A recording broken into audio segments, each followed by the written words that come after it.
காப்பாரே. எதிரிகள் என்னை சுற்றி வந்தாலும் தூதர் சேனைகள் கொண்டென்னை காப்பாரே.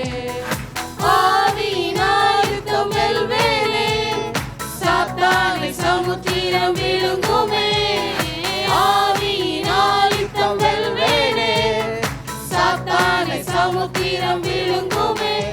அவரே என்னை காப்பவர், அவரே என்னை காண்பவர், அவரே என்னை காப்பவர், அவரே என்னை காண்பவர். சிங்கக்கேவியோ சூளை நெருப்போ அவர் என்னை காத்திடுவார். சிங்கக்கேவியோ சூளை நெருப்போ அவர் என்னை காத்திடுவார். ராஜ்யம் எனக்குள்ளே வந்ததால் சூழ்ச்சிகள் என்னை ஒன்றும் செய்யாதே. ராஜ்யம் எனக்குள்ளே வந்ததால் சூழ்ச்சிகள் என்னை ஒன்றும் செய்யாதே. அற்புதம் எனக்காக செய்பவர் என்னை அதிசயமாய் வழி நடத்துவார். அற்புதம் எனக்காக செய்பவர் என்னை அதிசயமாய் வழி நடத்துவார். அவரே என்னை காப்பவர், அவரே என்னை காண்பவர், அவரே என்னை காப்பவர், அவரே என்னை காண்பவர். சிங்கக்கேவியோ சூளை நெருப்போ அவர் என்னை காத்திடுவார்.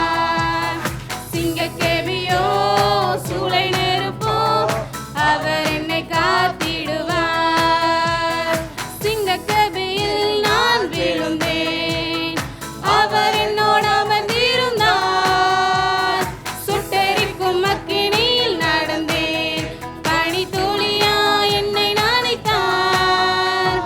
சிங்கக்கேவியில் நான் விழுந்தேன், அவர் என்னோடு அமர்ந்திருந்தார்.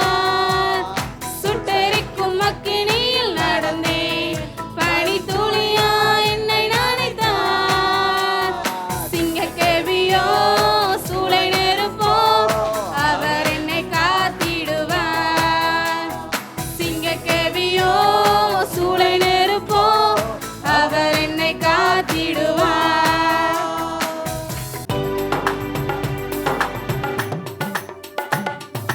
தலை சாய்க்கும் கல்லீரையா, மூளை கல்லீரையா, நான் நம்பி தலை சாய்க்கும் கல்லீரையா, மூளை கல்லீரையா. ஏபத்தேல், இது வானத்தின் வாசல். ஏசையா, ஆசீர்வாதத்தின் வாசல். ஏபத்தேல், இது வானத்தின் வாசல். ஏசையா, ஆசீர்வாதத்தின் வாசல். மேற்கு கிழக்கு வடக்கு தெற்கு பரம்புவாய் இஞ்சிரே. பூமியின் தூளை போல் சந்ததி பெருகும் என்று வாக்குரைத்தீரே. மேற்கு கிழக்கு வடக்கு தெற்கு பரம்புவாய் இஞ்சிரே. பூமியின் தூளை போல் சந்ததி பெருகும் என்று வாக்குரைத்தீரே. சொன்னதை செய்யும் அளவும் என்னை கைவிடவே மாட்டீர். எனக்கு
இது வானத்தின் வாசல். ஏசையா, ஆசீர்வாதத்தின் வாசல். செல்லும் இடமெல்லாம் என்னோடு இருந்து என்னை கனப்படுத்துவீர். தகப்பன் தேசத்திற்கு திரும்பும் வரையில் என்னை காப்பாற்றுவீர்.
பயத்தோடு அவரை ஆராதிக்க, நடுக்கத்தோடு அவரை ஆராதிக்க எல்லாம் சொல்லுங்க. குமாரன் கோபம் கொள்ளாமலும், வாயை திறந்து சொல்லுங்க, குமாரன் கோபம் கொள்ளாமலும் நீங்கள் வழியிலே அழியாமலும் இருக்கும்படி அவரை முத்தம் செய்ய வந்திருக்கிறோம். எல்லாம் சொல்லுங்க, ஆண்டவரே உங்களை முத்தம் செய்ய வந்திருக்கிறேன். கொஞ்ச காலத்தில், எல்லாரும் வாயை திறந்து சொல்லுங்க, கொஞ்ச காலத்தில் அவருடைய கோபம் பற்றி எறிய போகிறது. அவரை அண்டிக் கொள்கிற யாவரும் பாக்கியவான்கள். எல்லாம் சொல்லுங்க, என்னை ஒரு பாக்கியவானாக கத்த தெரிந்து கொண்டீரே, என்னை ஒரு பாக்கியவதியாக என்னை தெரிந்து கொண்டீரே, நீர் நல்லவர். எல்லாரும் ஆரவார சத்தத்தோட, ஓ பெருமூச்சோடே, எக்கால சத்தத்தோடே, ஓ நீர் நல்லவர். எல்லா வாயை திறந்து சொல்லுங்க, நீர் நல்லவர், நீர் பரிசுத்தர், ஓ நீரே ராஜாதி ராஜா, சர்வ வல்லமையுள்ள தேவன், சேரக்கூடாத ஒளியிலே வாசம் பண்ணுகிற தெய்வம், ஓ சாத்ராக்கு மேசக்கு அபேத்நேகோனுடைய தெய்வம், ஓ அனனியா அசரியா மிசபேலின் தெய்வம், ஓ இந்த காலையிலே அன்னாளின் தெய்வம், ஏ எஸ்தரின் தெய்வம், இந்த காலையில எங்கள் மத்தியிலே உலாவிக் கொண்டிருக்கிறீரே, எங்கள் மத்தியிலே அசைவாடி கொண்டிருக்கிறீரே, எங்கள் மத்தியிலே கடந்து வந்திருக்கிறீரே. ஓ சர்வ வல்லமையுள்ள தேவனாய், எங்களுக்காக பரிந்து பேசுகிறவராய், எங்களுக்காக பட்சம் நிற்கிறவராய், எங்கள் கால்களை மான் கால்களைப் போல ஓட செய்கிறவராய், எங்கள் வாழ்வை ஆண்டவரே ஒரு புதிய களிப்புள்ள வாழ்க்கையாய் மாற்ற, எங்கள் தரித்திரங்களை மாற்ற, எல்லாரும் வாயை திறந்து சொல்லுங்க, எங்களுடைய ஆவி ஆத்தும சரீரம் உங்க கரத்துல ஓ மகிழ்ச்சியாய் பூரிப்பாய் இருக்க எங்களை தெரிந்து கொண்டீரே. எங்களுக்கு ரட்சிப்பின் வஸ்திரம், வாயை திறந்து சொல்லுங்க, ரட்சிப்பின் வஸ்திரத்தை எங்களுக்கு தந்தவரே உமக்கு நன்றின்னு சொல்லி எல்லாரும் வாயை திறந்து கரங்களை தட்டி, கர்த்தர் ஆவியாய் இருக்கிறார். எல்லா வாயை திறந்து சொல்லுங்க, கர்த்தர் ஆவியாய் இருக்கிறார். அவரை தொழுது கொள்ளுகிறவர்கள் ஓ ஆவியோடு உண்மையோடு தொழுது கொள்ள வேண்டும். அப்படி எல்லாரும் கரங்களை தட்டி கர்த்தர் நாமத்தை உயர்த்துவோம், கர்த்தர் நாமத்தை மகிமைப்படுத்துவோம். எஜமானனே என் இயேசு ராஜனே, வாயை திறந்து சொல்லுங்க, எஜமானனே என் இயேசு ராஜனே, என் எண்ணமெல்லாம் ஏக்கமெல்லாம் உம் சித்தம் செய்வது தானே. அப்படி எல்லாரும் வாயை திறந்து உள்ளத்தின் ஆழத்திலிருந்து, உள்ளத்தின் அடித்தட்டிலிருந்து எல்லாரும் இணைந்து கர்த்தரை துதிக்க போகிறோம், எல்லாரும் கர்த்தரை ஆராதிக்க போகிறோம். எஜமானனே என் இயேசு ராஜனே, என் எண்ணமெல்லாம் ஏக்கமெல்லாம் உம் சித்தம் செய்வது தானே. எல்லாரும் வாயை திறந்து சொல்லுங்க, ஆண்டவரே 6 மாதம் முழுவதுமாக நீர் எனக்கு எவ்வளவு நல்லவராக இருந்தீராப்பா, எனக்கு எவ்வளவு போதுமானவராக இருந்தீர் ஆண்டவரே, எனக்கு எவ்வளவு பக்கபலமா இருந்தீர் ஆண்டவரே, எனக்கு எவ்வளவு அரணாய் இருந்தீர் ஆண்டவரே, எவ்வளவு கோட்டையாக இருந்தீரே, எவ்வளவு ஆபத்து காலத்தில் அரணான கோட்டையாக இருந்தீரே. அப்படி எல்லாரும் வலது கரத்தை உயர்த்தி சொல்லுவோம், எஜமானனே என் இயேசு ராஜனே. இணைந்து சொல்லுங்க, எஜமானனே என் இயேசு ராஜனே. 2 கரங்களை வானத்துக்கு நேராக உயர்த்தி, என் எண்ணமெல்லாம் ஏக்கமெல்லாம் உம் சித்தம் செய்வதுதானே. ஒரு விசை கூட சொல்லுங்க, என் எண்ணமெல்லாம் என் ஏக்கமெல்லாம்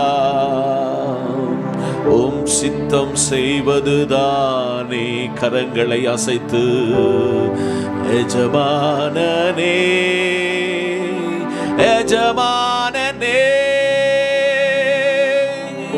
என் இயேசு ராஜனே. இந்த காலை வேளையிலே அடுத்த பல்லவியை, இயேசப்பா உமக்காக தான் நான் வாழ்கிறேன், உம்மை தான் நான் நேசிக்கிறேன் ஐயா, பலியாக என்னை மீட்டீரே, பரலோகம் திறந்தீரே. எல்லாரும் கருத்தாக இந்த காலை வேளையிலே நம் வாழ்க்கையை சமர்ப்பிப்போம். உமக்காக தான் ஒரே ஒரு வாழ்க்கை, ஒரு தரம் மரிப்பதும் பின்பு தீர்ப்படைவதும் மனிதனுக்காய் நியமிக்கப்பட்டிருக்கிறது. ஒரே ஒரு வாழ்க்கை. எல்லாரும் வாயை திறந்து, அது உமக்காகத்தான் வாழ்வேன், உம்மை தான் நேசிப்பேன். ஓ பலியாக என்னை மீட்டீர். ஓ பரலோகம் எனக்காக திறந்திருக்கிறேன். இணைந்து கர்த்தர் சமூகத்தில் என்னோடு பாடி அவரை ஆராதிப்போம். ஹல்லேலூயா. உமக்காக தான் வாழ்கிறேன்,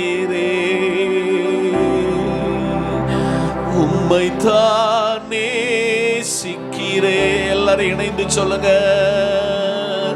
உமக்காகத்தான் வாழ்கிறேன், உம்மை தான் நேசிக்கிறேன். பலியாக என்னை மீட்டீரே இயேசப்பா, பலியாக என்னை மீட்டீரே. பரலோகம் திறந்தீரையா, உங்களுக்காக எனக்காக பரலோகம் திறந்தீரையா. ரெண்டு கரங்களை வானத்துக்கு நேராக உயர்த்தி சொல்லுங்க. எஜமானனே, எஜமானனே, என் இயேசு ராஜனே. அடுத்த பல்லவியை எல்லாரும் என்னோடு சேர்ந்து ஆவியில் உணர்ந்தவர்களாய், ஆண்டவரே இந்த காலை வேளையிலே உம்மை சேவிக்கிறவர்களாக, உம்மை உயர்த்துகிறவர்களாக அடுத்த பல்லவியை என்னோடு இணைந்து இப்படி சொல்லுங்க. உயிர் வாழும் நாட்கள் எல்லாம் ஓடி ஓடி உழைத்திடுவேன். இன்னைக்கு காலையில் ஒரு ஊழிய வாஞ்சையை ஆண்டவர் உங்களிடத்திலிருந்து எதிர்பார்க்கிறார். உயிர் வாழும் நாட்கள் எல்லாம் ஓடி ஓடி உழைத்திடுவேன். அழைத்தீரே என்னை ஓம் சேவைக்காய், அதை நான் மறக்கவே மாட்டேன். குப்பையிலே தூசியில கிடந்த என்ன ஓ ராஜரீக ஆசாரிய கூட்டமாக அழைத்து என்னை ரட்சிப்பின் பாத்திரத்தை எடுத்து உம்மை தொழுது கொள்வதற்கு என்னை தெரிந்து கொண்ட தெய்வமே, என்னோடு இந்த பாடலை இணைந்து ஆண்டவரே உம்முடைய பாதத்தில் ஆராதித்து உம்முடைய நாமத்தை மகிமைப்படுத்துவேன் என்று சொல்லி என்னோடு இணைந்து இந்த பாடலை உணர்ந்தவர்களாய், பரிசுத்த ஆவியானவருக்குள் நிறைந்து இந்த பாடலை அபிஷேகத்தோடு ஆண்டவரை ஆராதிக்க கர்த்தர் நம்மை அழைக்கிறார். எல்லாரும் இணைந்து சொல்லலாமா? உயிர் வாழும் நாட்களெல்லாம் ஓடி ஓடி உழைத்திடுவேன். நான் உயிர் வாழும் நாட்களெல்லாம் ஓடி ஓடி உழைத்திடுவேன். ரெண்டு கரங்களை வானத்துக்கு நேராக உயர்த்தி சொல்லுங்க. அழைத்தீரே உம் சேவைக்கே, என்னை அழைத்தீரே உம் சேவைக்காய், அதை நான் மறப்பேனோ, அதை நான் மறப்பேனோ. ரெண்டு கரங்களை வானத்துக்கு நேராக உயர்த்தி சொல்லுங்க. எஜமானனே, கல்வாரியில் அடிக்கப்பட்ட இயேசுனுடைய முகத்தை பார்த்து எஜமானனே, என் இயேசு ராஜனே. கடைசி சரணம் இப்படி சொல்கிறது. அப்பா, உங்க சந்நிதியில் நான் வந்திருக்கிறேன். நான் அகமகிழ்ந்து களி கூறுகணும். எப்பொழுது உம்மை நான் காண்பேன். ஏங்குதையா என் இருதயம். இந்த உலகத்தில் இருக்கிற பொழுது பாடுகள், வேதனைகள், துக்கங்கள், கண்ணீர், கவலை, உபத்திரவம், நிந்தை, வியாதிகள், இந்த கூடாரத்தை விட்டு நாங்கள் போகும் பொழுது எங்களுக்காய் நியமிக்கப்பட்டிருக்கிற அந்த இடத்திற்கு பொறுமையோடு ஓட, வாயை திறந்து சொல்லுங்க, பொறுமையோடு ஓட கர்த்தர் அனுக்கிரகம் பண்ணும் என்று சொல்லி என்னோடு இணைந்து இந்த சரணத்தை சேர்ந்து பாடுங்க. கர்த்தர் உங்கள் மத்தியில் இறங்கி வந்திருக்கிறார். உங்கள் மத்தியில் பிரசன்னராய் இருக்கிறார். உங்களை ஆறுதல் படுத்த வந்திருக்கிறார். உங்களை தைரியப்படுத்த கர்த்தர் வந்திருக்கிறார். அப்படி எல்லாரும் வலது கரத்தை உயர்த்தி சொல்லுவோம். ஹல்லேலூயா. அப்பாவும் சந்நிதியில் நான்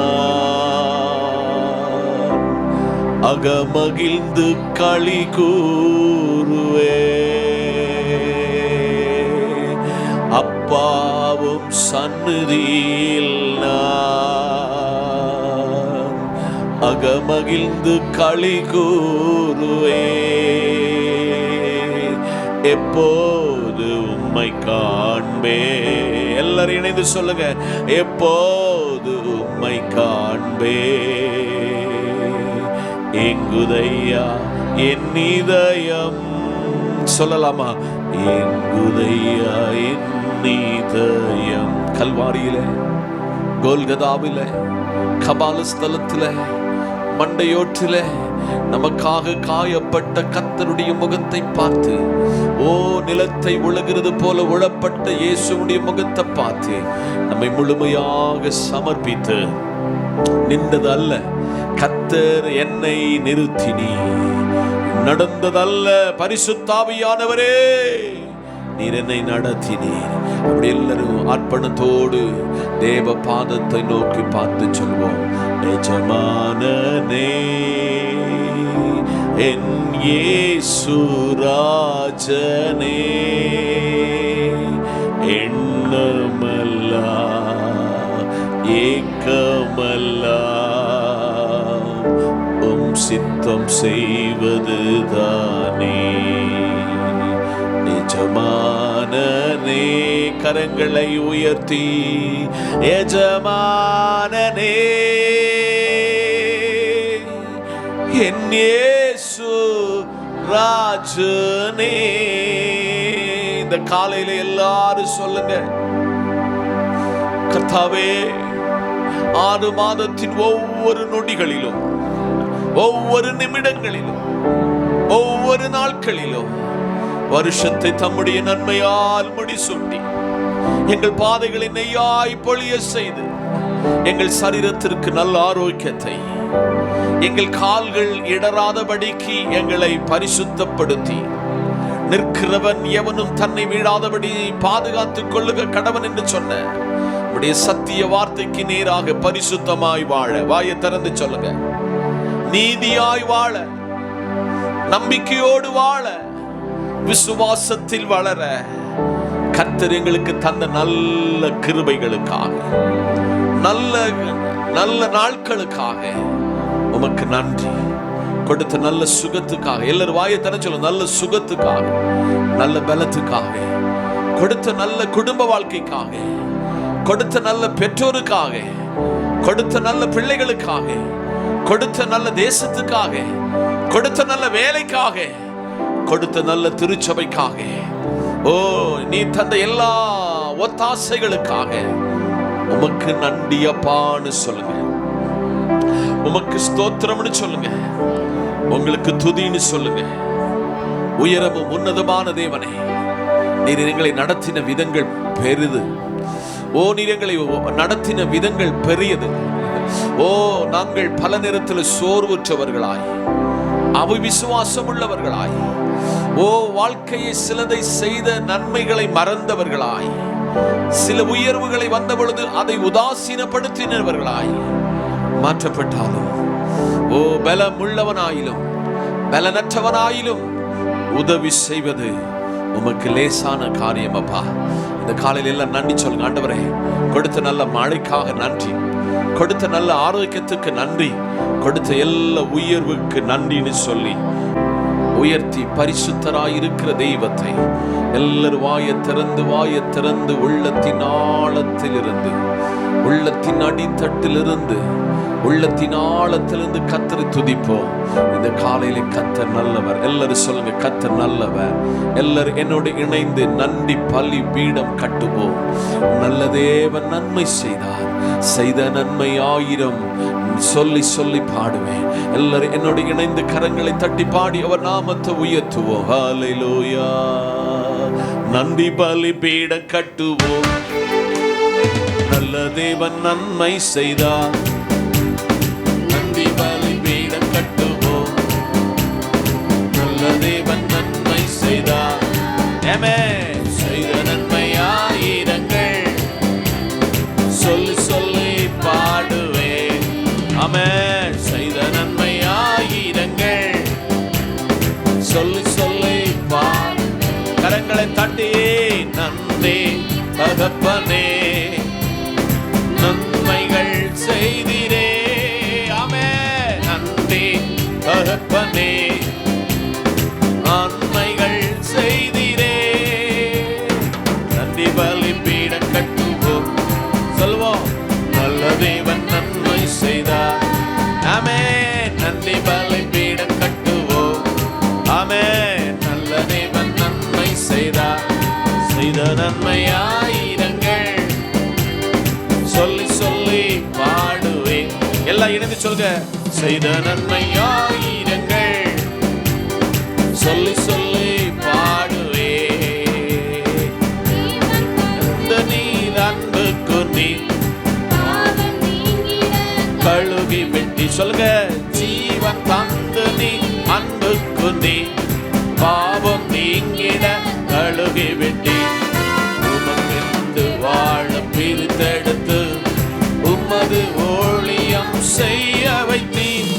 உமக்கென்று வாழ பிரித்தெடுத்து உமது ஊழியம்.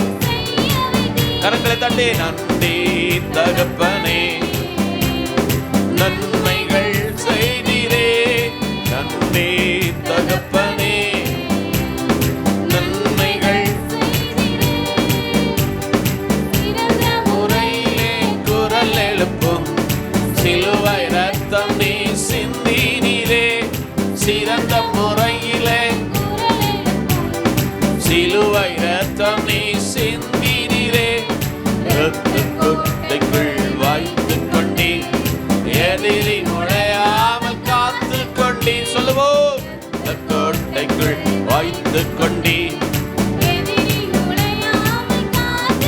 கரங்களை உயர்த்தி நீ தகப்பனே நன்மைகள் செய்தீரே. ஆமென். நன்றி தகப்பனே நன்மைகள். அப்படி எல்லாரும் வலது கரத்தை உயர்த்தி, எல்லாரும் வலது கரத்தை உயர்த்தி. ஒரு மனிதனை உயர்த்த வரல, ஒரு மனிதனிடத்துல சத்தத்தை கேட்க வரல. எங்களை உருவாக்கினவர். வாயை திறந்து சொல்லுங்க. எங்கள் தாயின் கருவில் எங்களை பெயர் சொல்லி அழைத்தவர். எஸ்ரோனுடைய தெய்வத்தை போல ஒரு தெய்வம் இல்லை. வாசிக்கலாம். 1 பேதுருவின் புத்தகம் 1ஆம் அதிகாரம் வசனம் 18, 19.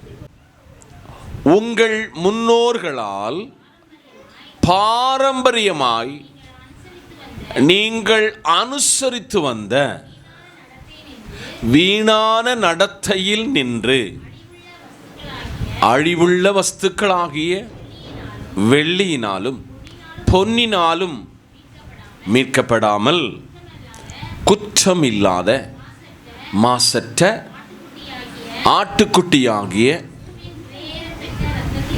கிறிஸ்துவின் விலையேற பெற்ற இரத்தத்தினாலே மீட்கப்பட்டிருக்கிறீர்கள் என்று அறிந்திருக்கிறீர்களே. கண்களை மூடுவோம், ஜெபிப்போம்.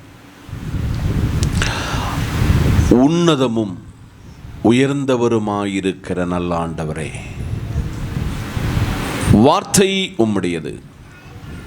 வார்த்தையின் மறைப்பொருளை பரிசுத்த ஆவியானவரே வெளிப்படுத்தி தாரும். ஜனங்கள் எதிர்பார்ப்போடும் ஜனங்கள் ஆவலோடும் ஜனம் உம்முடைய சமூகத்தில் வந்திருக்கிறதை அறிகிறீர். ஜனத்தோடு பேசும், சுயம் வெளிப்படாதபடி காத்துக்கொள்ளும். இயேசுவின் பரிசுத்த நாமத்தில் பிதாவே, ஆமென். அல்லேலூயா. இந்த நாளின் செய்தியின் தலைப்பு அவர் கொடுக்கும் விலையேற பெற்றவைகள். அவர் கொடுக்கும் விலையேற பெற்றவைகள் என்ற தலைப்பில் உங்களுக்கு கர்த்தர் வார்த்தையை கொண்டு வருகிறேன். நான் முகவுரையை சொன்னது போல இந்த நல்ல காலையில் நமக்கு ஒரு நல்ல அனுகூலமான ஒரு நேரத்தை ஆண்டவர் நமக்கு தந்திருக்கிறார். இன்னைக்கு பாரம்பரியமாக நமக்கு சில காரியங்கள் இருக்கிறது. பாரம்பரியமாக கெவிலி அடிச்சிட்டுனா, பூனை எதிரே வந்துட்டுனா, எங்கேயாவது எந்த இடத்துலாவது கொஞ்சம் எலுமிச்சை பழத்தை பார்த்துட்டீங்கன்னா, ஏ அப்பா, அப்பனுக்கு அம்மைக்கு பயப்படவில்லை இல்லையோ அதுக்கு பயப்படுவோம். உங்கள் முன்னோர்களால் இதெல்லாம் பாரம்பரியமாக வந்தது. 2 வயசில் கல்யாணம் பண்ணக்கூடாது. என்ன வயசில்? பொண்ணு பார்க்க போச்சொல்ல 4 போகக்கூடாது, 3 போகணும், 5 போகணும். சொல்லுங்க. எனவே இதெல்லாம் முன்னோருடைய பாரம்பரியம்.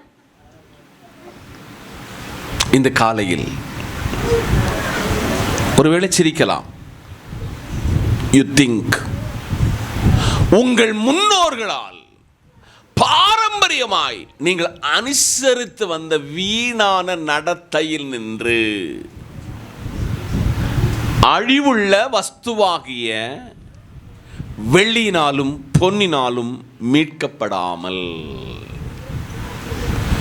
குற்றமில்லாத மாசற்ற ஆட்டுக்குட்டியாகிய கிறிஸ்துவின் விலையேற, அந்த பாயிண்டை ரொம்ப மென்ஷன் பண்ணதே, விலையேற பெற்ற இரத்தத்தினாலே மீட்டிருக்கிறீர்கள் என்று அறிந்திருக்கிறீர்களே. நம்பர் 1, விலையேற பெற்ற இரத்தத்தினால் நீங்கள் மீட்கப்பட்டிருக்கிறீர்கள். என்ன ரத்தம்? விலையேற பெற்ற ரத்தம். 1 கொரிந்தியர் புஸ்தகத்தினுடைய 15ஆம் அதிகாரத்தை வாசிக்க வேண்டாம், என்ன மாத்திரம் கவனிச்சா போதும். மிருகத்தினுடைய மாமிசம் வேறு, மிருகத்தினுடைய ரத்தம் வேறு.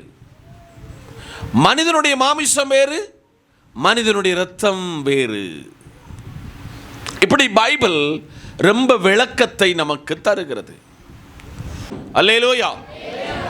குற்றமற்ற மாசற்ற ஆட்டுக்குட்டியாகிய கிறிஸ்து. ஆமென் சொல்லுங்க.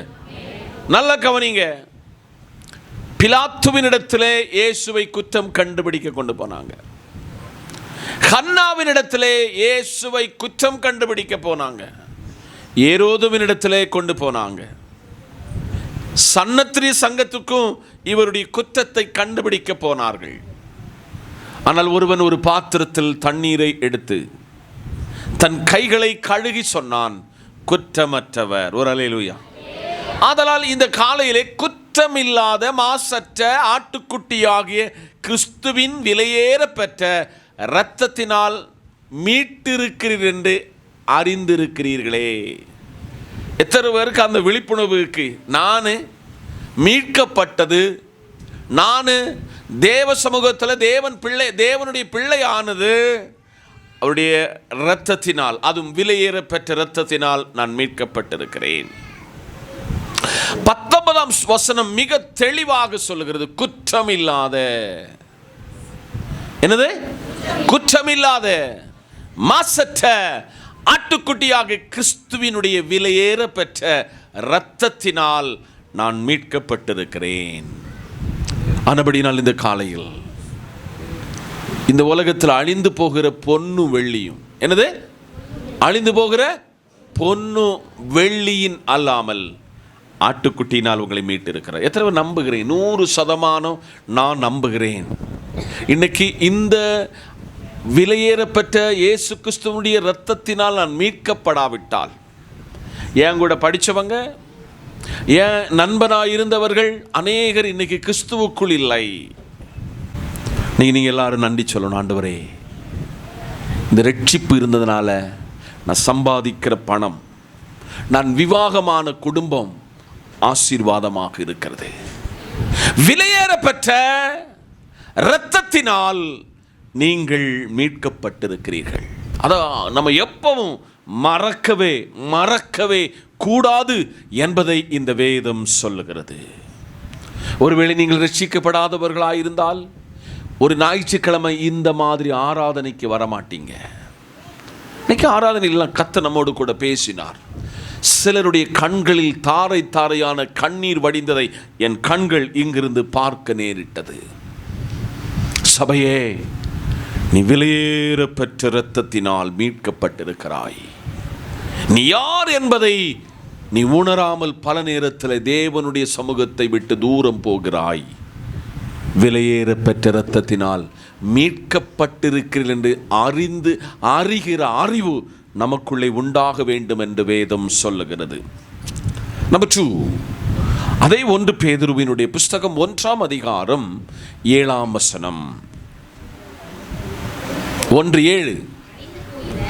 அழிந்து போகிற பொன் அக்கினியினால் சோதிக்கப்படும், அதை பார்க்கிலும் அதிக விலையேறப்பெற்றதா இருக்கிற உங்கள் விசுவாசம் சோதிக்கப்பட்டு இயேசு கிறிஸ்து வெளிப்படும் பொழுது உங்களுக்கு புகழ்ச்சியும் கனமும் மகிமையும் உண்டாக காணப்படும். கரங்களை தட்டி கத்துசோம்.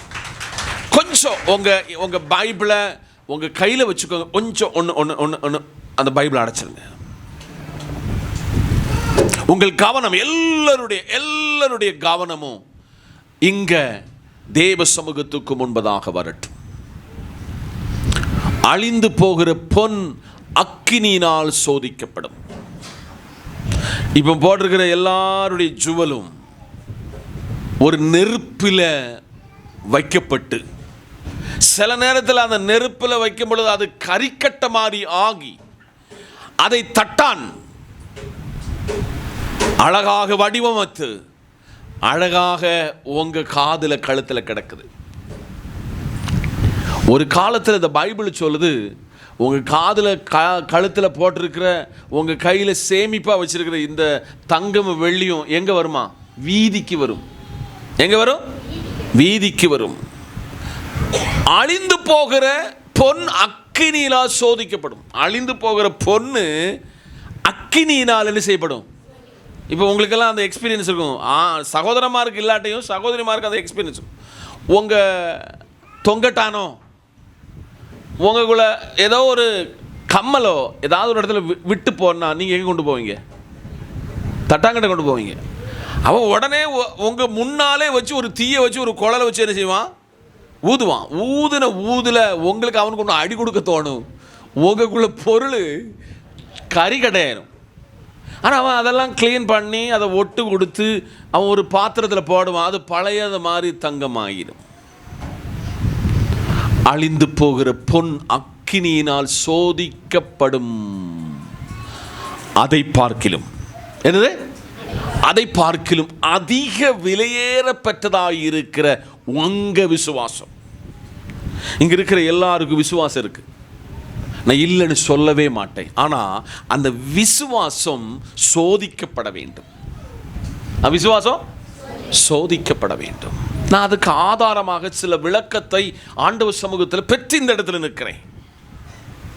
அப்படி விசுவாசம் சோதிக்கப்பட்ட ஒருத்தன் கர்த்தரை விட்டு வெளியில போக மாட்டான்.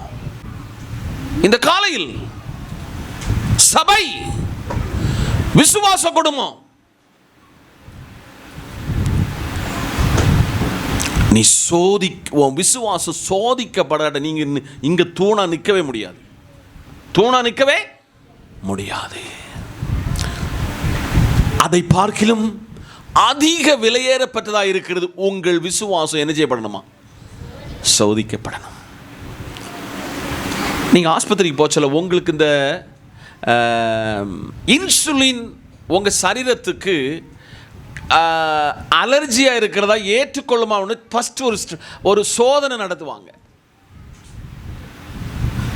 ஆரம்ப காலத்தில் இன்னைக்கு தான் பல இன்ஜெக்ஷன் வந்துச்சு. ஆரம்பத்தில் நாங்களே எஸ்டேல் இருக்க சொல்ல ஆஸ்பத்திரியில் போன கொடுக்குற இன்ஜெக்ஷன் இதுதான், இன்சுலின் தான். அப்போ அது போட சொல்ல அந்த அம்மா ஒரு ரவுண்டில் நம்ம போட்ட இடத்துல ஒரு ரவுண்டில் ஒரு இங்கு போடும். அது சொரிச்சல் வந்துட்டுன்னா தடிச்சிட்டுனா அந்த ஆளுக்கு என்ன கிடைக்காது? அந்த இன்ஜெக்ஷன் கிடைக்காது. இந்த காலையில் விசுவாச குடும்பங்களோடு பரிசுத்த ஆவியானவர் சொல்லுகிறாரு, உங்க விசுவாசம் எல்லாருடைய விசுவாசம் என்ன செய்யப்படணும்? சோதிக்கப்பட வேண்டும். இன்னைக்கு ஆண்டவர் உங்ககிட்ட கேட்கிறாரு, நீ விசுவாசியா வாரா? உனக்கு ஊர்ல பேர் விசுவாசி, ஆனா உன் விசுவாசம் சோதிக்கப்பட்டிருக்கிறதா என்பதை இன்னைக்கு காலையில கர்த்தர் கேட்கிறார். விசுவாசிகளின் தகப்பனாகிய ஆபிரகாமனுடைய வீட்டில் அவனுடைய 99வது வயதில் மம்ரேயின் தோப்பில் கர்த்தராயிருக்கிற தேவனும் தம்முடைய தூதர்களும் அந்த வீட்டுக்கு வருகிறார்கள். அவர்கள் சமைத்த ஆகாரத்தை புசிக்கிறார்கள்.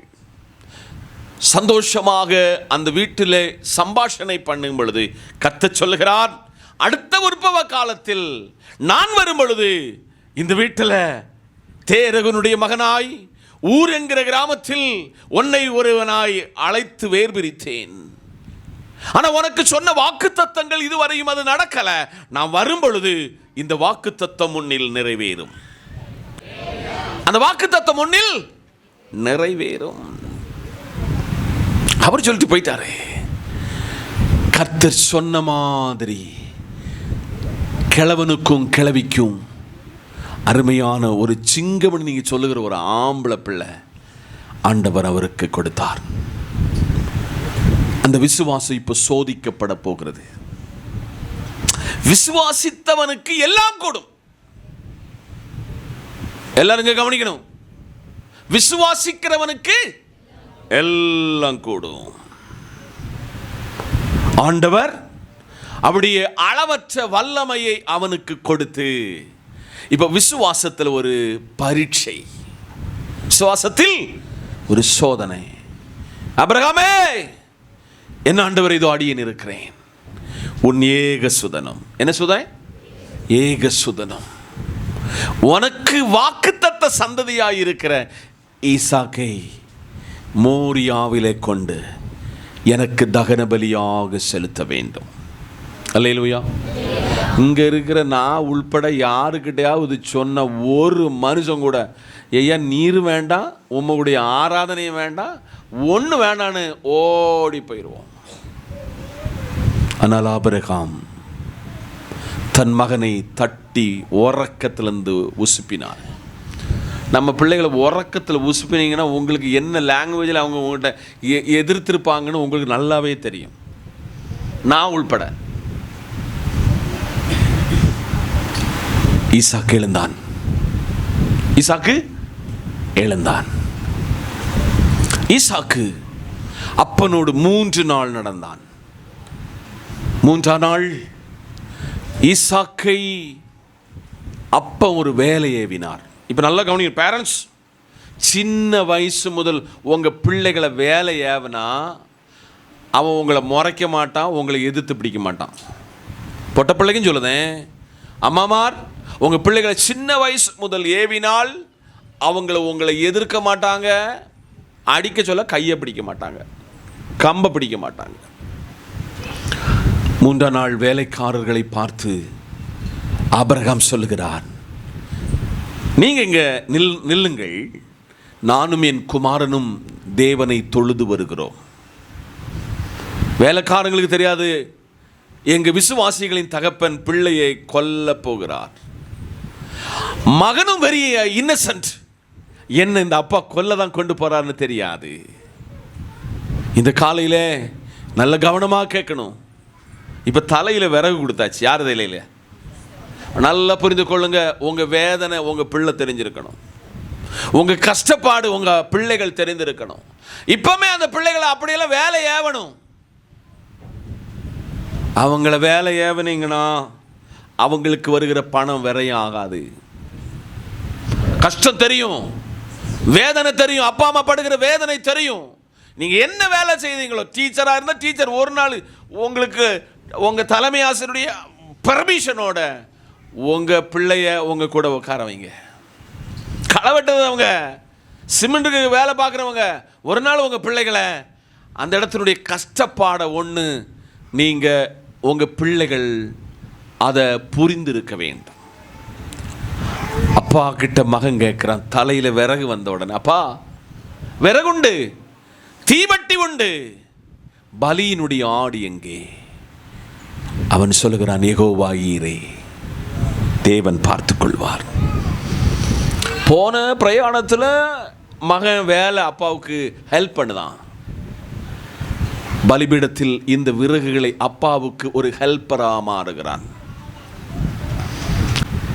சபையே, உங்க கஷ்டப்பாட உங்க பிள்ளைகள் தெரிஞ்சால் உங்க பிள்ளைகள் வீண் செலவாளியா மாறாது. உங்க பிள்ளைகளுக்கு வருகிற பணம் சேஃபா அவங்க கையில சேவிங்கா உங்க அக்கௌண்ட்ல வரும். அதனால் இந்த காலையில விசுவாசி அறியணும், விசுவாசம் ஒருவனுக்கு சோதிக்கப்படுகிறது. விசுவாசம் சோதிக்கப்படும். இப்போ பிள்ளை எடுத்து வச்சாச்சு, கத்தி எடுத்தாச்சு, ஓங்கியாச்சு. பரலோகத்திலிருந்து ஒரு சத்தம், பிள்ளையாண்டான் மேலே என்ன செய்யாத, கை போடாதே. ஒரு அலையிலே சொல்லுங்க. அங்கு புதரில் சிக்கொண்டிருக்கிற ஒரு ஆடு அங்கே உண்டு. இன்னைக்கு காலையிலே நீங்கள் எந்த நிலையில் விசுவாசத்தில் சோதிக்கப்பட்டிருக்கிறீர்கள் என்பதை இன்னைக்கு சோதிக்கப்பட வேண்டும்.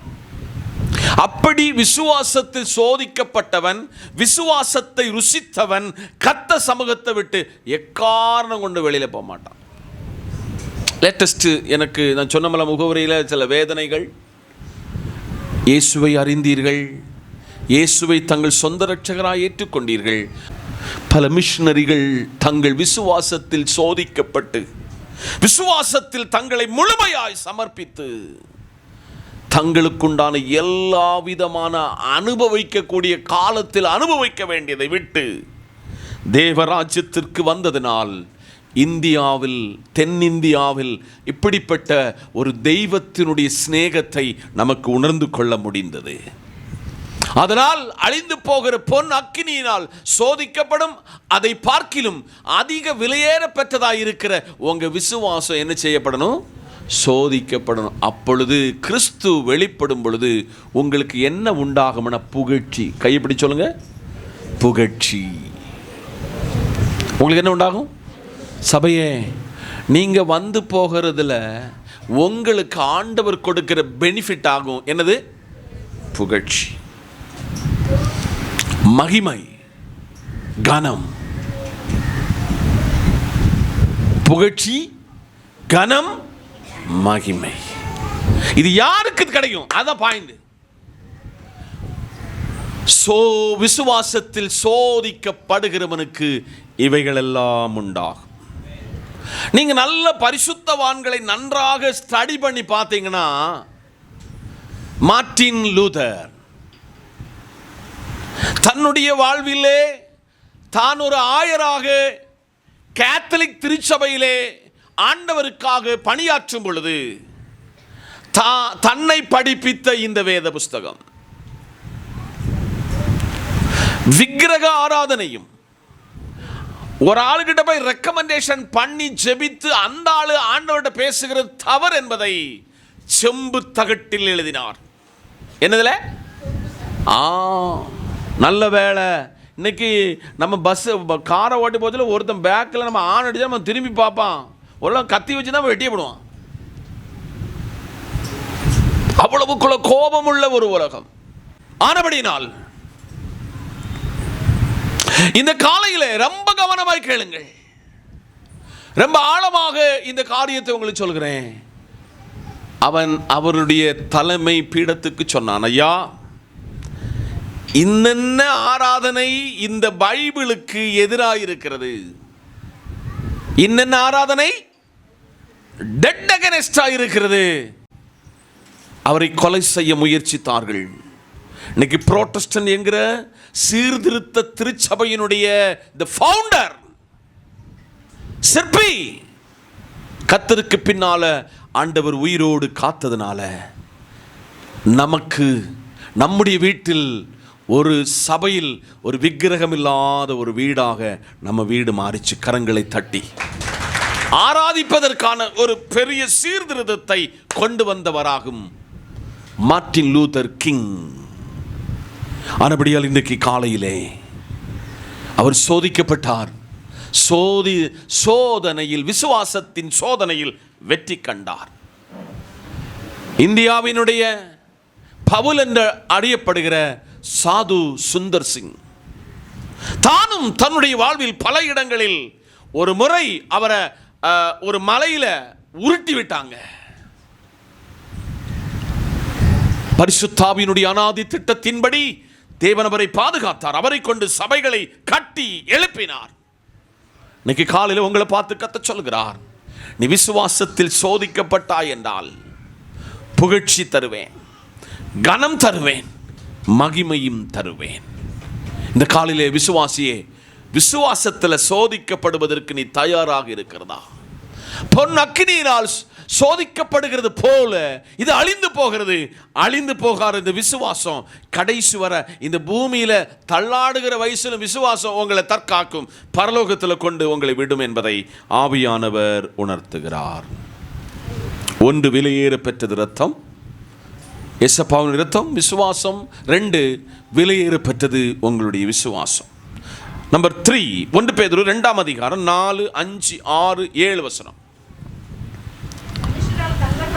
மனுஷரால் தள்ளப்பட்டதாயினும் தேவனால் தெரிந்து கொள்ளப்பட்டதும் விலையேறப்பட்டதுமாயிருக்கிற ஜீவனுள்ள கல்லாகிய அவரிடத்தில் சேருகிறவர்களாய் நீங்களும் ஜீவனுள்ள கற்களை போல ஆவிக்கேற்ற மாளிகையாகவும் இயேசு கிறிஸ்துவின் மூலமாய் தேவனுக்கு பிரியமான ஆவிக்கேற்ற பலியாகவும் செலுத்தும்படிக்கு பரிசுத்த ஆசாரிய கூட்டமாகவும் கட்டப்பட்டும் வருகிறீர்கள். அந்தபடியே இதோ தெரிந்து கொள்ளப்பட்டதும் விலையேறப்பட்டதுமாயிருக்கிற மூலைக்கல்லை சீயோனில் வைக்கிறேன், அதன் மேல் விசுவாசமாயிருக்கிறவன் வெட்கப்படுவதில்லை என்று வேதத்தில் சொல்லுகிறது. 7ஆம் வசனத்தை கம்ப்ளீட் பண்ணுங்க. ஆகையால் விசுவாசிக்கிற உங்களுக்கு அது விலையேறப்பட்டது, கீழ்ப்படியாத இருக்கிறவர்களுக்கோ வீட்டை கட்டுகிறவர்களால் தள்ளப்பட்ட பிரதான மூலைக்கல்லாகிய அந்த கல் இடறதற்கு ஏதுவான கல்லும் விழுவதற்கான கண்மலையுமா இருக்கிறது. கரங்களை தட்டி. நம்பர் 3, கவனமாக கேட்கணும். 3, விலையேறப்பட்டது. கையை பிடி சொல்லுங்க. கல் விலையேறப்பட்டது கல். அதனால ஊர்ல கிடக்கிற கல்லை நான் சொல்ல வரல. நான் சொல்லுகிற கல் ஒரு பிரதானமான கல். அதை நீங்க இப்போ உணர போறீங்க. நான் அதை சரியான வியாக்கியானத்தை உங்களுக்கு தந்து உங்களை வழிநடத்த ஜெபத்தோடு நிற்கிறேன். மனுஷரால் தள்ளப்பட்டது. சாஸ்திரிகள் இயேசுனுடைய பிறப்பை அரண்மனையில் போய் வாட்ச் பண்ணாங்க. அவங்க சொல்லிட்டாங்க, இங்கே அப்படி ஒரு ராஜா பிறக்கல. அடுத்து அந்த ராஜாவுக்கு செய்தி போது நம்மளை மாதிரி ஒரு ராஜா இன்னைக்கு தோண்ட போறாரு. ராஜாவுடைய கட்டளை 2 வயசுக்கு கீழே, எத்தனை வயசுக்கு கீழே? 2 வயசுக்கு கீழே இருக்கிற ஆம்பளை பிள்ளை எல்லாம் என்ன செய்யணும்? கொன்று விட வேண்டும். பிறந்ததிலிருந்தே ஒரு மனுஷன் தள்ளப்பட்டு வருகிறான். மனுஷரால் தள்ளப்பட்டவராய் இயேசுவை சிலுவையிலே அறைவதற்கு, அவரை விடுவிப்பதற்கு ராஜாக்கள் முன் வந்த பொழுது பரபாசை, யாரை? பரபாசை விடுவியுங்கள், இயேசுவை சிலுவையில் அறையுங்கள். மனுஷரால் தள்ளப்பட்டவராயும் தேவனால் தெரிந்து கொள்ளப்பட்டவர். ஒரு அல்லேலூயா சொல்லுங்க. விலையேற பெற்றவராயிருக்கிற ஜீவனுள்ள கல். ஒரு அல்லேலூயா. நல்ல கவனமா கேட்கணும். ஜீவனுள்ள கல், அது விலையேற பெற்ற கல். அவரிடத்தில் சேருகிறவர்களாகி நீங்களும். 5ஆம் வசனம் என்ன சொல்லுது பாருங்க. 5ஆம் வசனத்தை ஜீவனுள்ள கற்களை போல. என்ன கல்லு? அங்க விலையேறப்பட்ட கல்லு, இங்க ஜீவனுள்ள கல்களை போல ஆவிக்கேற்ற மாளிகையாங்க. ஒருவேளை நீங்க குடிசையில் இருப்பீங்க, ஒருவேளை மழை வந்தால் வீட்டில் உள்ள மொத்த தண்ணியும் மழை தண்ணி வீட்டுக்குள்ள வரலாம். ஆனால் ஆண்டவர் சொல்லுகிறார், நீ ஆவிக்கேற்ற கர்த்தருடைய மாளிகையாகும். மாளிகை எப்படி இருக்கணும் உங்களுக்கு தலை தெரியும். தேவனுக்கு பிரியமான ஆவிக்கேற்ற பலியாக பலிகளை செலுத்தும்படி பரிசுத்த ஆசாரிய கூட்டமாகும் கட்டப்பட்டு வருகிறீர்கள். 6ஆம் வசனம் சொல்லுது, நல்ல உள்வாங்கி இதை வாங்கணும். அந்தபடியே இதோ தெரிந்து கொள்ளப்பட்டதும் விலையேற பெற்றதுமாயிருக்கிற மூலைக்கல்லை சியோனில் வைத்திருக்கிறேன். அல்லேலூயா. உங்களுக்காக விலையேற பெற்ற சியோனில் வைக்கப்பட்டிருக்கிற விலையேறப்பட்ட கல்லை வைத்திருக்கிறேன். அதின் மேல் விசுவாசமாக இருக்கிறவன்.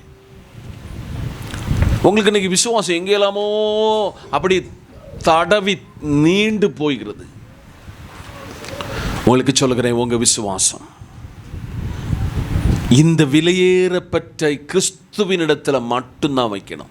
அவரிடத்தில் விசுவாசம் வைத்தீனா கர்த்தர் சொல்றார், அவர்களை நான் வெட்கப்படுத்த மாட்டேன் என்று வேதம் சொல்லுகிறது. 7ஆம் வசனத்தை ஒருவர் சத்தம் உயர்த்தி வாசித்தா எனக்கு ரொம்ப பிரயோஜனமாக இருக்கும். ஆகையால் விசுவாசிக்கிறவங்களை, அதான் பாயிண்ட், பக்கத்தில் கைப்பிடி சொல்லுங்க. விசுவாசிக்கிறையா பிரதர் சிஸ்டர், நீங்க விசுவாசிக்கிறீங்களா? விசுவாசிக்கிற உங்களுக்கு அது விலையேற பெற்றதும், கீழ்ப்படியாதவர்களுக்கோ வீட்டை கட்டுகிறவளால் தள்ளப்பட்ட பிரதான மூலக்கல்லாகிய அந்த கல் இடறலுக்கு ஏதுவான கல்லும் விழுவதற்கு ஏதுவான கன்மலையுமாயிருக்கிறது. கிறிஸ்டியன், உங்க விசுவாசம் எங்க இருக்கிறது? உங்களுக்கு இடறல்கள் எங்கெல்லாம் வருது? இந்த இடறலை இன்றைக்கு நல்லா அனலைஸ் பண்ணி, நல்லா ஆண்டவரை விட இந்த வசனத்தை உள்வாங்கி, நான் எங்கெல்லாம் ஆண்டவரே இடறலானேன். இயேசு சொன்னார், என் நிமித்தம் நீங்கள் இடறல் அடைவீர்கள். என் நிமித்தம் நீங்கள் இடறல் அடைவீர்கள். இடறல் அடைந்தவர்களுடைய வாழ்க்கை சரித்திரத்தை இந்த பைபிள்ல இன்னைக்கு வீட்டில் போய் நீங்க தேடுதலுக்குள்ள போகணும்.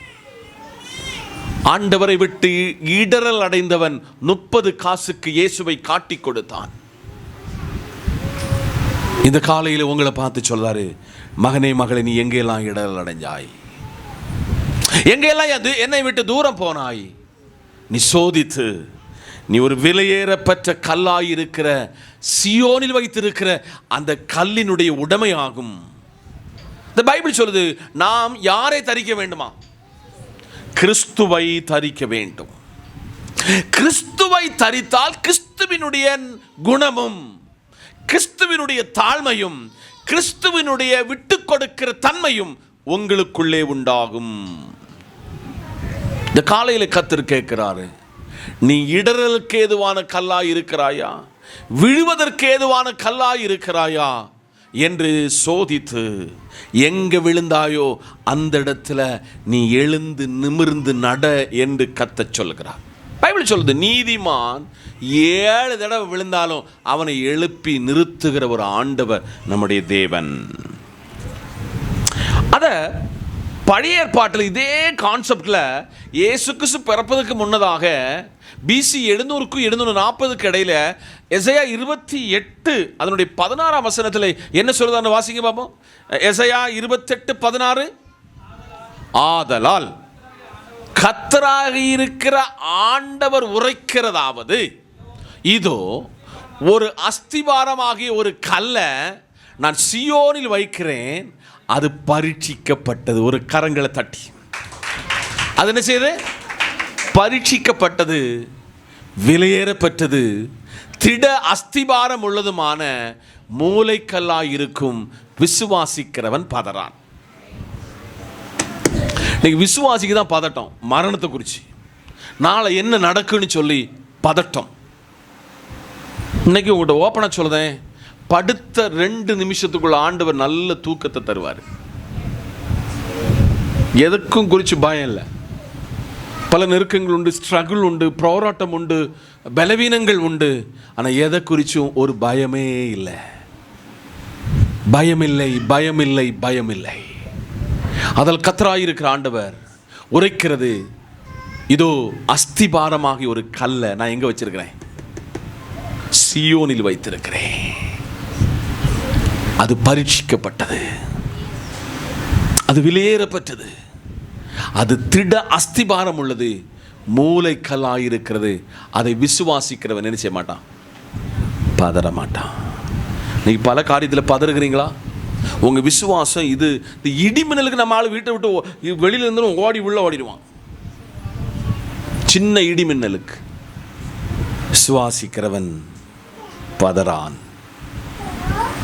பல தேவையோடு இந்த இடத்துல உட்கார்ந்து இருக்கிறீங்களா?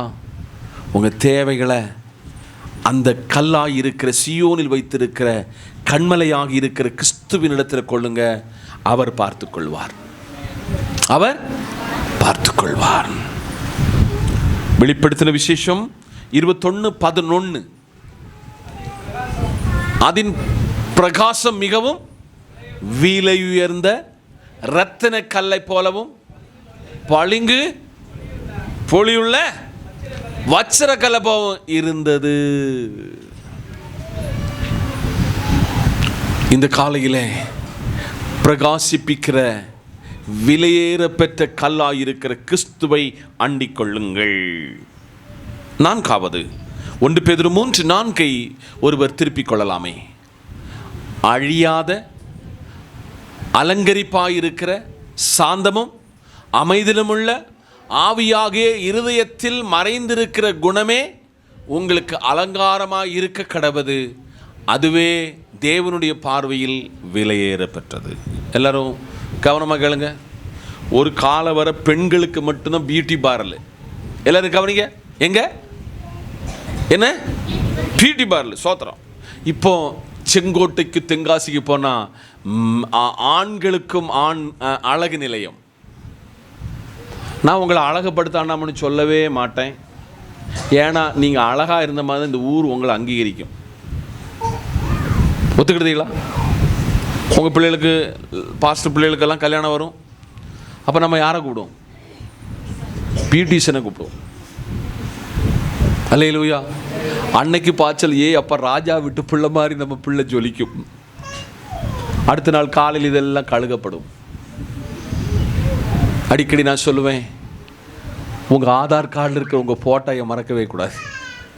நான் அடிக்கடி ஏதாவது ஒரு காரியத்துக்கு இந்த ஆதார் கார்டில் உள்ள இந்த ஆதார் கார்டில் ஏங்குள்ள ஃபோட்டோவை பார்ப்பேன். ஐயோ, யாரு பெற்ற பிள்ளையோ.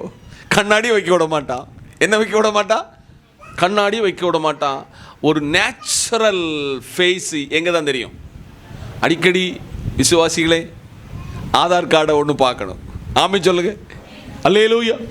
அதனால் இந்த காலையில் அழியாத அலங்காரமாக இருக்கிற என்னது, அதுதான் இந்த இவ்வளோ எக்ஸாம்பிள் கொடுங்க. அழியாத அலங்காரம். 1 சாந்தம். உங்கள்கிட்ட சாந்தம் இருக்கா? அமைதல் உள்ள ஆவி. என்ன ஆவி? அமைதல் உள்ள ஆவி. ஏன்னா ரொம்ப இந்த வசனம் 2 நாளாக இது புடமிடுகிறது. சாந்தமும் அமைதலும் உள்ள ஆவியாகிய இருதயத்தில் மறைந்திருக்கிற குணமே உங்களுக்கு என்னது? அலங்காரம். நீங்கள் உங்களை அலங்கரிக்காமன்னு சொல்லுகிற போதகர் அல்ல, ஆனால் அது அழிஞ்சு போயிடும். சாந்தமும் அமைதலும் உள்ள ஆவியாக இருதயத்தில் மறைந்திருக்கிற குணமே உங்களில் அலங்காரமாக இருக்க கடவது, அதுவே தேவனுடைய பார்வையில் விலையேற பெற்றது. இந்த காலையில் கொஞ்சம் உள்வாங்குங்க. நீங்கள் ஞாயிற்றுக்கிழமை ஆராதனைக்கு வந்து போச்சல, உங்களுக்குள்ள ஒரு ரிவைவல் மாற்றம் உண்டாகாமல் இந்த ஆராதனையில் வந்ததில் எந்த பிரயோஜனம் இல்லை. இன்னைக்கு காலையில் ஆண்டு விட்டு கேளுங்கப்பா, என் குணத்தில் ஏதாவது மாற்றம் வந்திருக்கிறதா? என் குணத்தில் மாற்றம் வந்திருக்கிறதா? அந்த மாற்றம் வந்ததென்றால் நான் ஒரு சரியான நபரை எனக்கு தெய்வமாக, எனக்கு அப்பனாக, எனக்கு சிநேகிதனாக நான் ஏற்றிருக்கிறேன் என்பதற்கு இதுதான் அடையாளம். யோவான் 12ஆம் அதிகாரம் வசனம் 3. யோவான் 12ஆம் அதிகாரம் வசனம் 3. அப்பொழுது மரியாள் விலையேறப்பெற்ற களங்கமில்லாத நளதம் என்னும் தைலத்தினால் ஒரு ராத்தலை கொண்டு வந்து அதை இயேசுவின் பாதத்தில் பூசி தன் தலைமயிரினால் அவருடைய பாதங்களை துடைத்தாள். அந்த வீடு முழுவதும் தைலத்தினால், அது பரிமள தைலத்தினால் நிறைந்திருந்தது. கரங்களை தட்டி. அடுத்து விலையேற பெற்றது பரிமள தைலம். இந்த காலையில் எல்லாரும் கொஞ்சம் கவனமாக கேளுங்க. மார்க் 14:3 சொல்லுது, யார் வீட்டுக்கு போனான்னு சொல்லுது.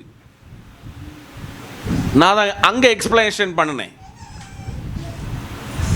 யார் வீட்டுக்கு போன நேரத்தில் இந்த பரிமள தைலத்தை அவ பூசினான்னு சொல்லி வருது. அதை ஒன்று வாசிடுங்க. 14 மார்க் 14:3.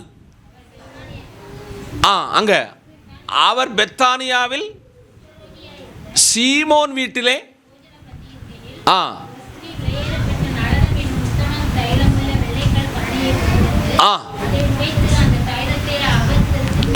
போதும்.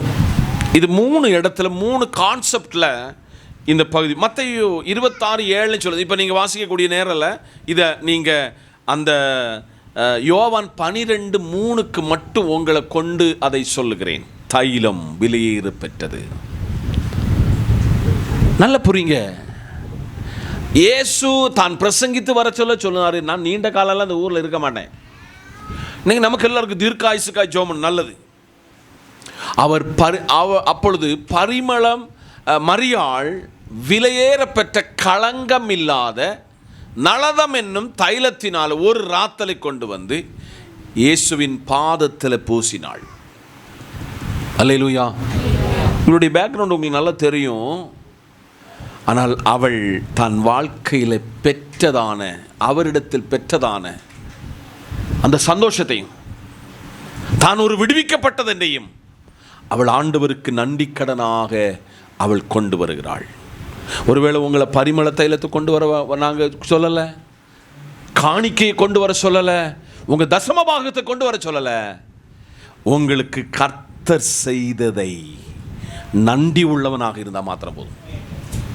யாரு? நன்றி உள்ளவனாக இருந்தால் மாத்திரம். இந்த ஊரில் இந்த 6 மாசத்துல எத்தனை துர்ச்செய்தி, ஊரில் பட்டணத்தில் உங்களை ஒரு எக்ஸாம்பிளாக ஆண்டவர் மாற்றினார்.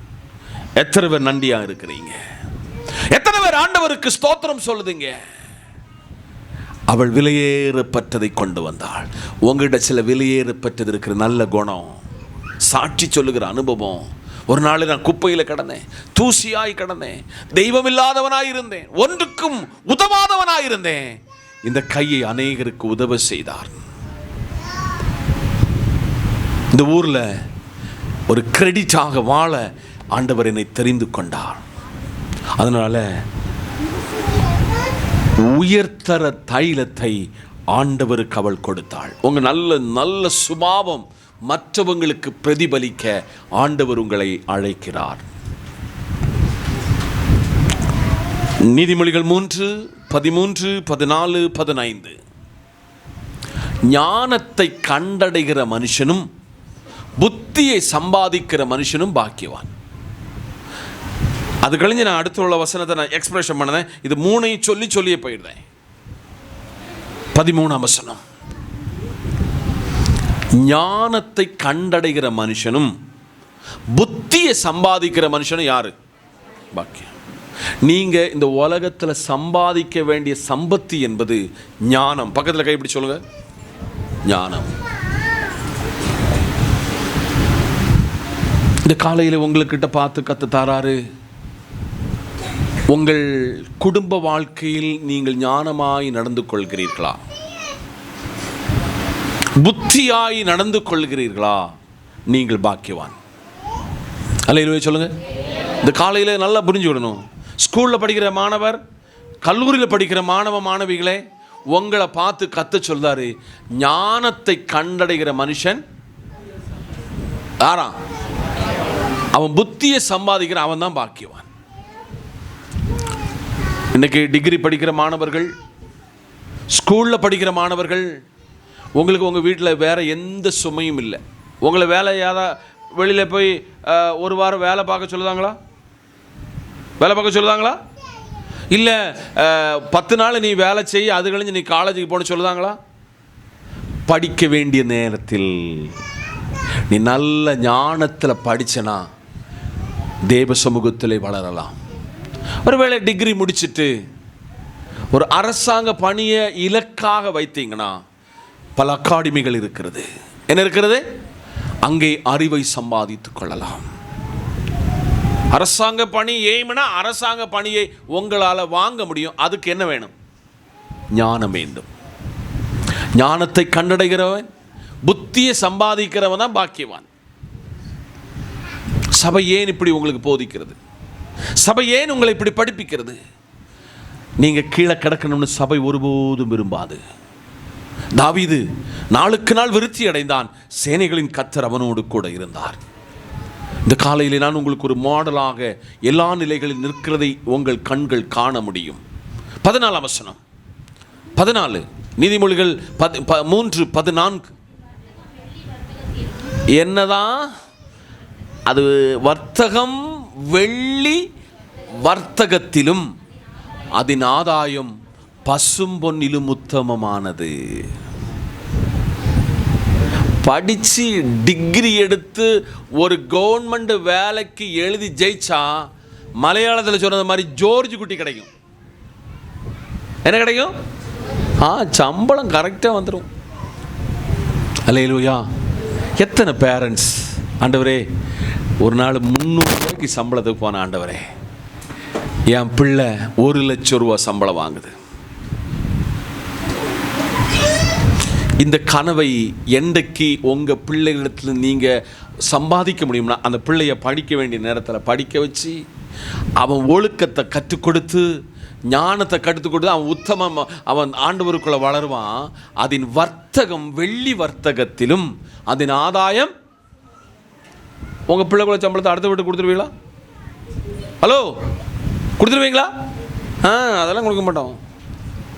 இந்த காலையில் 15ஆம் வசனம் படிப்பிக்கிறது. வாசிங்க. 15. எனது முத்துக்களை பார்க்கிலும் விலையேற பெற்றதும் நீ இச்சிக்கத்தக்கதென்றும் நிகரல்ல.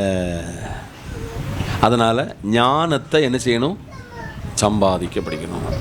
நீங்கள் ஞானத்தை விலையேற பெற்றது, அதை சம்பாதிக்க கற்றுக்கொள்ள வேண்டும். கடைசியாக ஒரு காரியத்தை சொல்லி நான் உங்களிடத்தில் அமர்ந்து கொள்ள ஆசைப்படுகிறேன். லூக்கா 16:19. லூக்கா 16:19.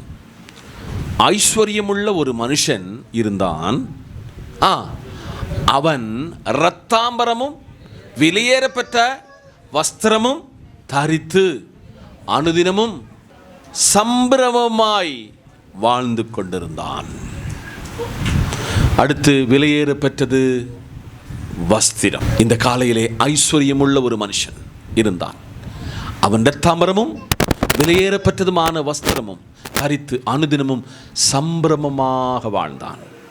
ஆனால் உங்களுக்கு ஒரு வஸ்திரம் வேணும். அது ரட்சிப்பின் வஸ்திரம். என்ன வஸ்திரம்? என்ன வஸ்திரம்? ரட்சிப்பின் வஸ்திரம்.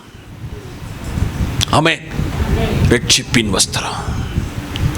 இந்த காலையிலே சர்ச்சுக்கு நீங்கள் வர சொல்ல ஷால் இருக்கிறது போல் உங்களை எங்கே பார்க்க சொல்லையும் சுடுதார் போட்டிருந்தீங்கன்னா உங்கள் ஷாலை எப்பவும் பார்க்கணும். அப்பந்தான் நீ கர்த்தருக்குள்ளே வளர்ந்திருக்கிறாய் என்பதற்கு இதுதான் அடையாளம், இதுதான் சான்று.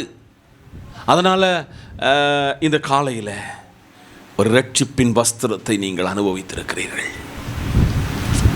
இந்த காலையில் இந்த ஐஸ்வர்யவானும் லாசருவாக இந்த போர்ஷனில் வராங்க. அதிலே இந்த உயர்தரம் வஸ்திரத்தை தரித்தவன் மரித்து போனான். அப்பா, மேளதாளங்கள் வெடிமுழங்க அவனுக்கு அடக்காராதனை. கீழே ஒரு லாசரு வருகிறான்.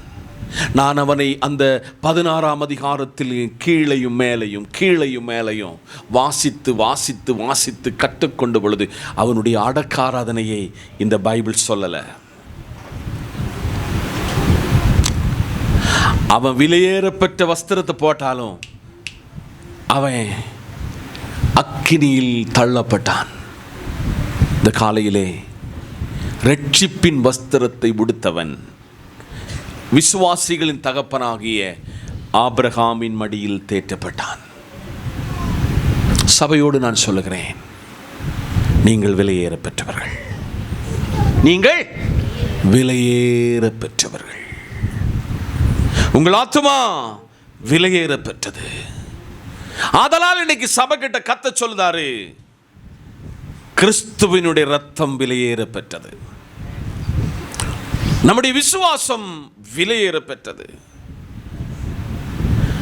கல் என்கிற கண்மலையாக கிறிஸ்துவனுடைய கல் என்பது விலையேற பெற்றது. குணம் என்பது விலையேற பெற்றது. தைலம் விலையேற பெற்றது. அதைவிட ஞானம் விலையேற பெற்றது. நம்முடைய ரட்சிப்பின் வஸ்திரம் உயர் வஸ்திரம் மேலானது. இந்த சத்திய வார்த்தைக்கு முழுமையாக நம்மை சமர்ப்பித்து சத்தியத்துக்குள் வழிநடத்தப்பட்ட சத்தியத்தை மேய்கிற சபையாக நம்ம சபை மாறட்டும் என்று மனமாற உங்களை வாழ்த்துகிறேன். தேவன் இந்த திருவார்த்தைகளினால் உங்களை ஆசீர்வதிப்பார். கண்களை மூடுவோம். நல்ல ஆண்டவரே, உண்மையாகவே பரிசுத்த ஆவியானவர் ஜனத்தின் நடுவிலே பேசினீர், அதற்காய் ஸ்தோத்திரம். இப்பொழுது நாங்கள் பிரிகிறோம். நேசக்கரை எங்களோடு இருக்கட்டும். இந்த ஆராதனையில் வந்து போன சகல குற்றக்குறைகள் எல்லாம் மன்னித்தரலும். பிரிகிறோம். நேசக்கரை எங்களோடு இருக்கட்டும். இயேசுவின் பரிசுத்த நாமத்தில் பிதாவே, ஆமேன். நம்முடைய கர்த்தரும் மீட்பெருமாயிருக்கிற இயேசுவின் கிருபை, பிதாவின் அன்பு, பரிசுத்தாவின் ஐக்கியமும் நாம் அனைவரோடும் நாம் ஏறெடுத்துக்கொண்ட எல்லா விண்ணப்பங்களோடு கர்த்த கிருபை என்று வந்து நிலைத்திருப்பதாக. ஆமேன். சேர்ந்து சொல்லுங்க. என் ஆத்துமாவே கர்த்தரை சோத்திரி, என் முழுமே பரிசுத்த நாமத்தை சோத்திரி. என் ஆத்துமாவே கர்த்தரை சோத்திரி, கர்த்தர் செய்த சகல பாரம் மறவாதே. ஆமேன். அல்லேலூயா, அல்லேலூயா.